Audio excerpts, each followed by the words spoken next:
What happens when one of Hollywood's most respected actors walks into what should be a routine late-night interview, only to discover the host has a hidden agenda that goes way beyond entertainment? What you're about to hear is the real story behind one of the most explosive confrontations in late-night television history, a clash so intense that it ended with Samuel L. Jackson being escorted off the Jimmy Kimmel live set. This isn't just another celebrity interview gone wrong.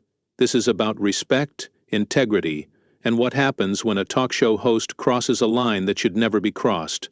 Make sure you subscribe and drop a comment below, because this story will change how you see late-night television forever. The Jimmy Kimmel live studio was buzzing with its usual pre-show energy. Cameras were being adjusted, the audience was settling in, and Jimmy Kimmel was reviewing his notes one final time.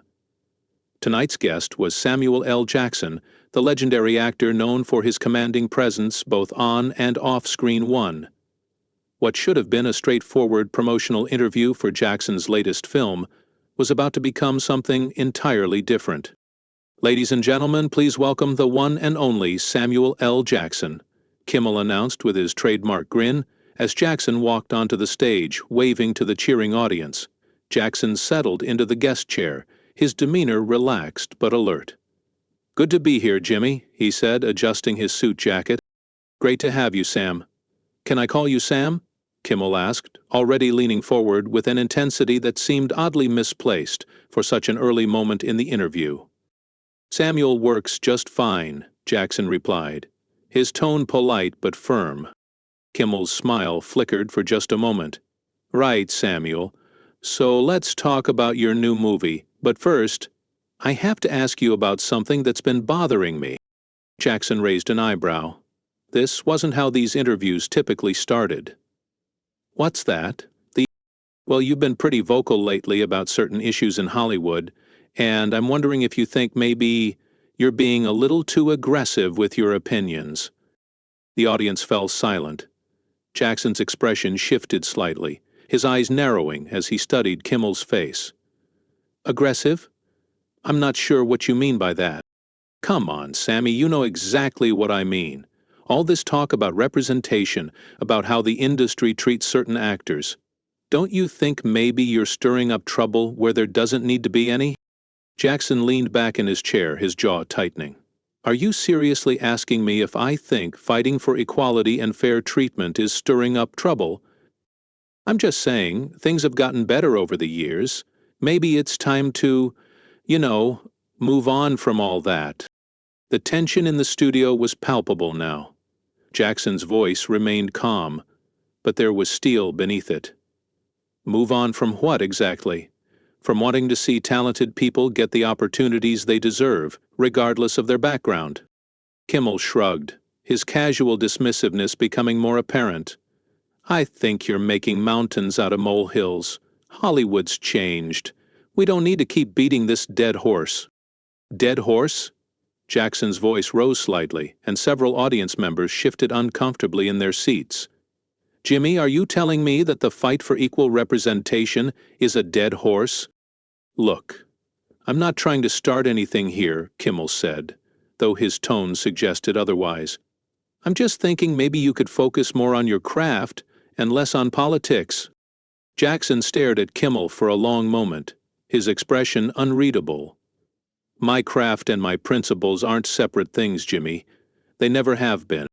But don't you think actors should stay in their lane, entertain people, not lecture them?"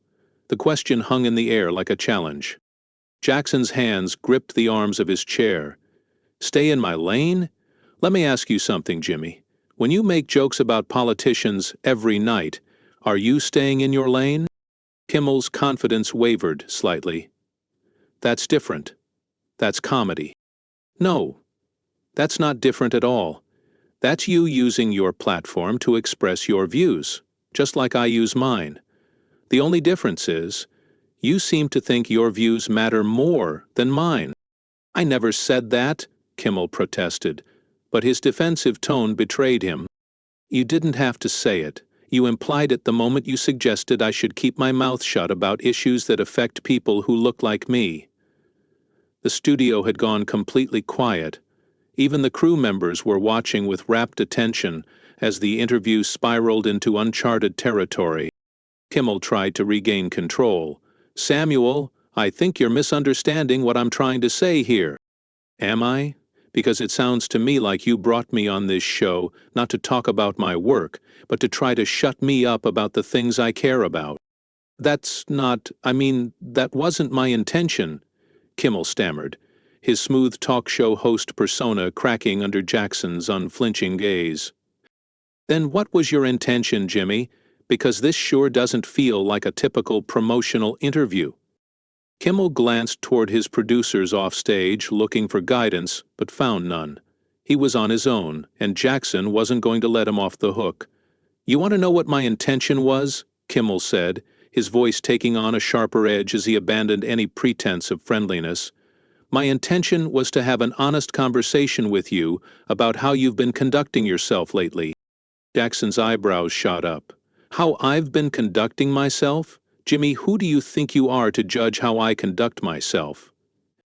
"I'm someone who's been in this business long enough to know when someone's crossing lines," Kimmel shot back, his mask finally slipping completely. "And you've been crossing a lot of lines lately." The audience was dead silent now, sensing they were witnessing something far beyond a normal interview.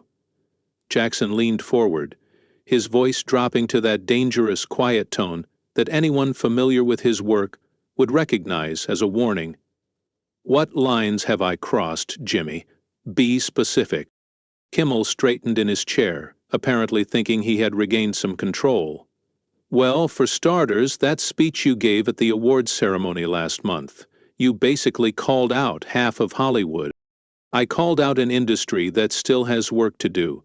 That's not crossing a line, that's telling the truth." "But you made a lot of people uncomfortable," Kimmel insisted. Jackson's laugh was cold. "Good. People should be uncomfortable when they're part of the problem." "See?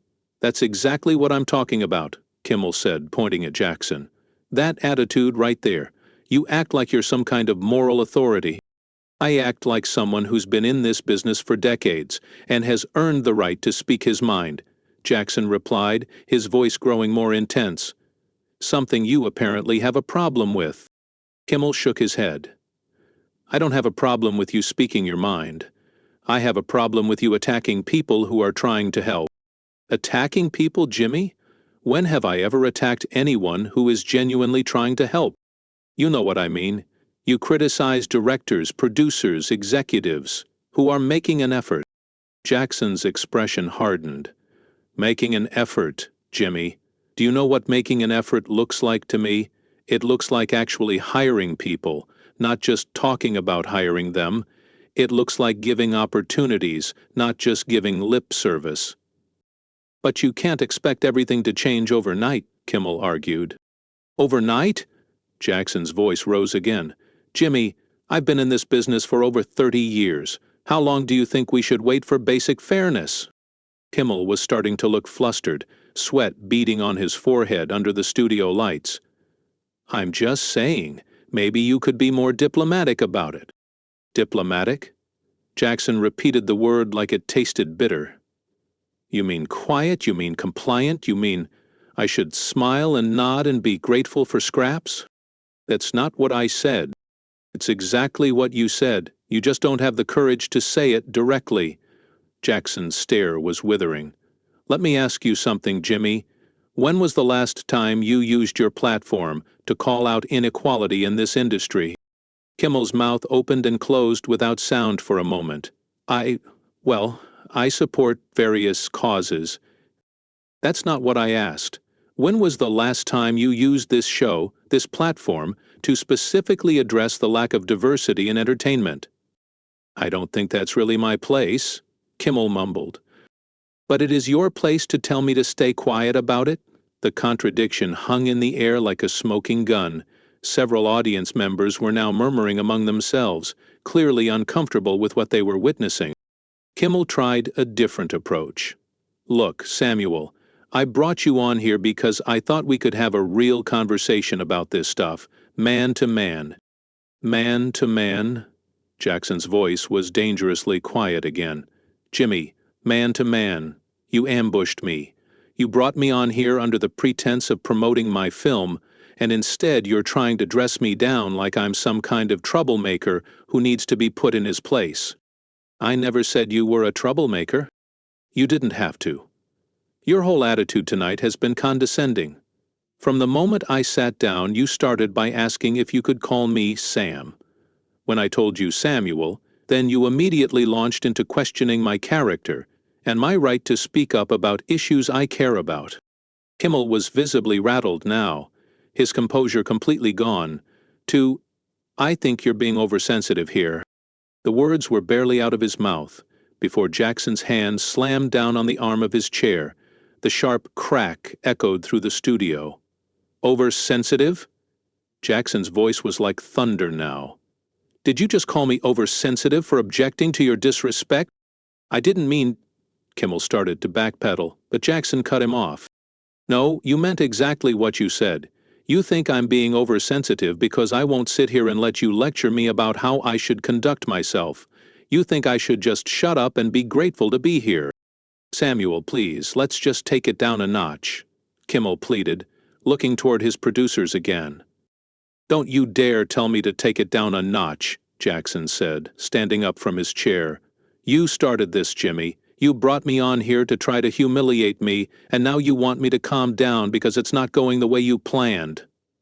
The studio was electric with tension. Audience members were looking around at each other, unsure whether they should be watching or looking away.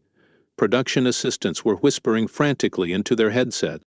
I never tried to humiliate you, Kimmel said weakly. Jackson looked down at him with contempt. Then what would you call this whole setup? What would you call bringing a guest on your show and immediately attacking their integrity and their right to speak up about injustice? Kimmel's face had gone pale under the studio lights, his usual cockiness replaced by visible panic as Jackson towered over him, waiting for an answer that would never come. The silence stretched on for what felt like an eternity, before Jackson shook his head in disgust. You can't answer that question, can you, Jimmy? Because you know exactly what this is. This is you trying to put me in my place, trying to silence someone whose voice threatens your comfortable little world where you get to decide who speaks and who doesn't. That's not true, Kimmel protested weakly, his voice barely above a whisper. Isn't it? Jackson's voice boomed through the studio. Then explain to me why you didn't ask me a single question about my film.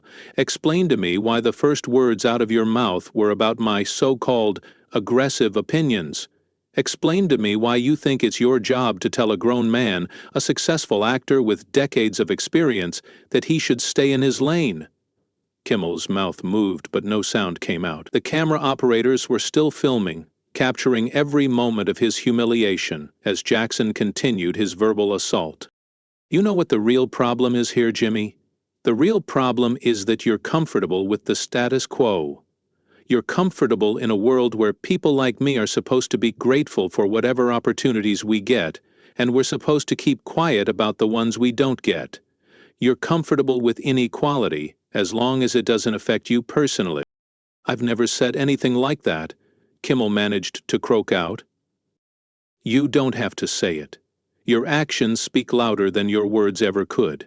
You brought me on this show tonight not as a respected colleague, not as an accomplished actor, but as someone you could lecture and dismiss. You thought you could humiliate me in front of your audience, and I'd just sit there and take it. Jackson began pacing now, his energy filling the entire studio as every person present hung on his every word. The audience was completely captivated, witnessing something they'd never seen before on late-night television. Let me tell you something about respect, Jimmy. Respect isn't something you can fake. It's not something you can pretend to have when the cameras are rolling and then abandon when you think nobody's watching. Real respect means treating people as equals, not as problems to be solved or voices to be silenced. Kimmel tried to interrupt. Samuel, I do respect you. I've always respected your work. My work? Jackson spun around to face him directly. You respect my work, but not my right to have opinions about my industry? You respect my ability to entertain you, but not my intelligence, or my experience, Or my perspective on issues that directly affect my life and career? The question hung in the air like an accusation. Kimmel's producers were now visible at the edge of the stage, clearly debating whether to intervene, but none of them seemed willing to step between Jackson and their host. That's selective respect, Jimmy. That's conditional respect. That's the kind of respect that says, you're valuable as long as you stay in the box we've created for you. But the moment you step outside that box, the moment you use your voice for something other than our entertainment, then you become a problem. Jackson's voice grew even more powerful, filling every corner of the studio. And that's exactly what you tried to do tonight. You tried to put me back in that box. You tried to remind me of my place. Well, let me remind you of something, Jimmy. I don't have a place. I have a career. I have a platform. And I have a voice, and I'll use all three however I see fit. I never meant to imply, Kimmel started, but Jackson cut him off with a gesture. Don't insult my intelligence with more lies. We both know exactly what you meant to imply. We both know this was a setup from the beginning. You had no intention of having a respectful conversation about my work or my career. You had every intention of trying to dress me down on national television. The audience was completely silent now, some people looking uncomfortable, others leaning forward in fascination. This was unlike anything they'd ever witnessed in a late-night talk show setting. But here's what you didn't count on, Jimmy. You didn't count on me refusing to play along with your little game. You didn't count on me standing up for myself and calling out your disrespect. You thought I'd just smile and nod and let you walk all over me. Jackson moved closer to Kimmel's desk, his presence commanding the entire space. You know what's really pathetic about this whole situation? You could have had a genuine conversation with me tonight. You could have asked thoughtful questions about my career, about the projects I'm passionate about the changes I've seen in the industry over the years. You could have engaged with me as an equal, as a professional, as someone whose experience and perspective might actually be valuable to your audience. You chose to be small, you chose to be petty, you chose to use your platform not to elevate the conversation, but to try to diminish someone you apparently see as a threat to your worldview. Kimmel's hands were shaking now as he gripped his note cards. Samuel, please, can we just... What? Can we just pretend this didn't happen? Can we just move on, like you didn't just spend the last 20 minutes trying to humiliate me? Can we just go back to you asking me softball questions about my movies while we both pretend you respect me? Jackson's laugh was bitter. No, Jimmy, we can't just do anything. You made your choice when you decided to ambush me tonight. You made your choice when you decided my voice was too loud, my opinions too strong, my presence too threatening to your comfortable little world. I made a mistake, Kimmel said desperately. I can admit that. I made a mistake. Oh, you made more than a mistake, Jimmy. You made a calculated decision to try to silence someone whose voice you don't like. The only mistake you made was underestimating who you were dealing with. Jackson straightened his jacket and looked directly into the main camera. To everyone watching at home, let me be clear about something. This is what happens when you speak up about inequality. This is what happens when you refuse to stay quiet about injustice. This is what happens when you use your platform to fight for people who don't have one. He turned back to Kimmel, who was now visibly sweating. People like Jimmy here will try to shame you into silence. They'll try to make you feel like you're being too aggressive, too political, too difficult. They'll try to convince you that things are fine the way they are, that you should be grateful for what you have and stop asking for what you deserve. But here's what they don't understand. Equality isn't a favor that's granted by people in power. Justice isn't something you ask politely for and hope someone gives you out of the goodness of their heart. These things are rights, and rights are something you fight for, not something you beg for. The studio was electric with tension. Jackson's words were resonating not just with the audience, but with everyone present, from the crew members to the producers who were still debating what to do. And when you do fight for those rights, when you do speak up for yourself and others, There will always be people like Jimmy who try to shut you down. They'll try to make you feel like you're the problem, like you're being unreasonable, like you should just accept the way things are and stop making waves. Jackson's voice rose to its full power. But I've got news for people like Jimmy. I've been making waves my entire career, and I'm not about to stop now. I've been speaking up for what's right for decades, and I'm not about to let some talk show host intimidate me into silence. He looked directly at Kimmel again. You thought you could bring me on here and make an example out of me. You thought you could show your audience and your industry colleagues that even Samuel L. Jackson could be put in his place if you just applied the right pressure. Well, you were wrong, Jimmy. Dead wrong. The only example being made here tonight is you showing everyone exactly who you really are, beneath that friendly late-night host persona. You're showing everyone that your respect is conditional, that your tolerance has limits, and that your comfort is more important to you than other people's dignity. At this point, several security personnel had appeared at the edges of the stage, clearly summoned by the increasingly frantic producers. Jackson noticed them and smiled grimly. And there it is, the final piece of the puzzle. When you can't win the argument, when you can't justify your behavior, when you can't defend your actions, you call security. You try to remove the problem instead of addressing it. He looked around at the security guards. Gentlemen, I understand you're just doing your jobs, but let me be clear about something. I'm not a threat to anyone here. I'm not violent. I'm not dangerous. I'm just a man who refuses to be disrespected on national television. Turning back to Kimmel one final time, Jackson delivered his final words with devastating precision. Jimmy, this has been educational. You've taught me something important tonight. You've taught me that there are still people in this industry who think they can treat accomplished professionals like children who need to be scolded. You've taught me that there are still people who think having a platform gives them the right to silence others. But most importantly, you've taught everyone watching that when someone stands up to that kind of treatment, when someone refuses to back down in the face of disrespect, there are consequences. And sometimes, those consequences involve showing the whole world exactly who you really are. Jackson began walking toward the exit, the security guards flanking him but not touching him, clearly recognizing that he was leaving voluntarily. As he reached the edge of the stage, he turned back one final time. To everyone out there watching this, remember tonight. Remember what it looks like when someone tries to silence a voice they don't want to hear.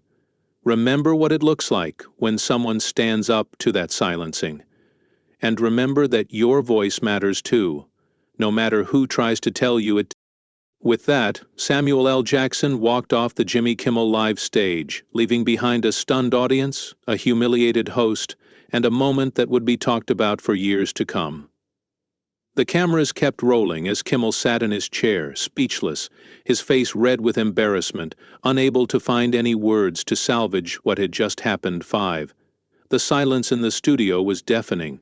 No one knew what to say, what to do, or how to process what they had just witnessed. Jimmy Kimmel, the man who made a living with words, had been rendered completely mute by the power of Samuel L. Jackson's Truth 6. What did you think of this incredible confrontation? Have you ever seen a guest completely dismantle a host like this before? Drop your thoughts in the comments below, and make sure to subscribe for more stories that show what really happens when the cameras are rolling and the gloves come off in Hollywood.